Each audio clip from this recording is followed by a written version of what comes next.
Current affairs थोड़ा सा देख। मैम एक्चुअली पिछले 10 दिन से कुछ पढ़ा नहीं हूँ, तो इसलिए करंट, क्योंकि मैम मेरे पिताजी की 10 दिन पहले डेथ हो गई थी। तो अच्छा, तो देखो बेटा, एक चीज़ मैं तुम्हें बताती हूँ।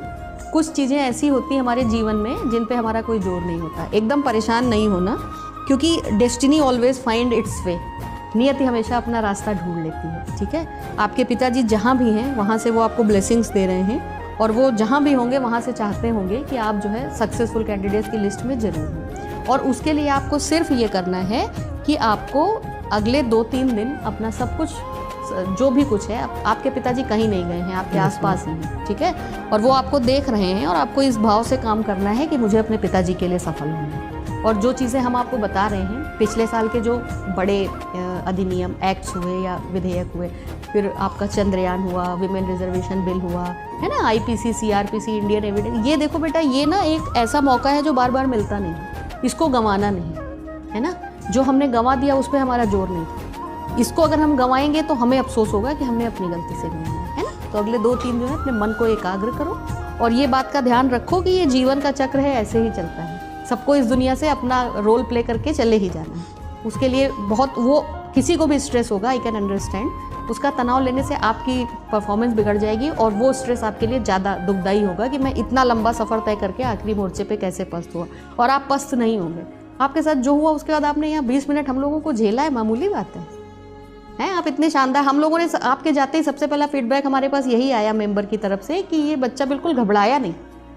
ऐसे बहुत कम बच्चे होते हैं कि जो घबराए ना, उनको कोई भी सवाल दो, है ना। तो ये आपका स्ट्रेंथ है, उसको बरकरार रखिए और 2-3 दिन फोकस होकर स्टडी करिए, आप बहुत अच्छा करेंगे। हुआ कि किसी की डायरी को हमने स्रोत माना हो, प्रामाणिक स्रोत माना हो? सर, जैसे भगत सिंह जी की जेल डायरी है, हम जब भी राष्ट्रवादी इतिहास लेखन में आते हैं तो हम यह देखते हैं कि उन्होंने किस तरह की जो अपनी बातें लिखी, उनका दृष्टिकोण क्या था अपने जीवन काल में समाज के प्रति या फिर राष्ट्र के प्रति। तो एक सीमा तक हम उनको मान सकते हैं कि उसका इतिहास लेखन में उपयोग किया जा सकता है। आप जो डायरी लिखते हैं उसमें कितना सच होता है, कितना झूठ होता है, परसेंटेज में बताइए। सर 100% सत्य होता है उसमें। नाम भी सच लिखते हैं सब लोगों के? जी सर, बिल्कुल पूर्णतः सत्य होता है। उसे संभाल के रखते हैं, छिपा के? सर हाँ, बिल्कुल उसको छिपा कर रखता हूँ, और चूंकि सर मैं उसमें ऑनेस्ट हूँ तो एक संभावना और हो जाती है कि मुझे उसको अधिक छुपाना पड़ता है, ताकि कुछ चीज़ें जो मेरी निजी हैं वह निजी ही रहें, बस यही।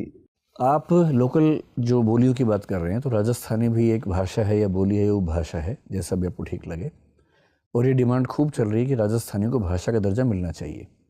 ऐसा दर्जा मैथिली को मिला है कुछ साल पहले, मतलब हिंदी की बोलियों में से जिसको हम कह सकते हैं।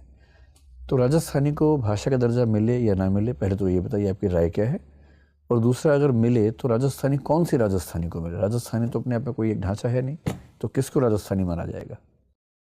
सर, अगर राजस्थानी को भाषा का दर्जा देने की बात है तो इसके पक्ष में जो तर्क दिए जाते हैं, सबसे पहले मैं उनको बताना चाहूँगा। उनका ये है कि राजस्थान की जो भाषा के जो प्रयोक्ता हैं उनका काफ़ी बड़ा वर्ग है, 3-4 करोड़ लोग बोलते हैं। दूसरा है कि इसमें साहित्य की प्रचुर मात्रा है। प्राचीन काल से लेकर मोहनोत, नैन्सी, सूर्यमल मिश्रण जैसे रचनाकार राजस्थानी, और इसके अलावा सर विजयदान देथा जी है, उन्होंने काफ़ी लिखा है।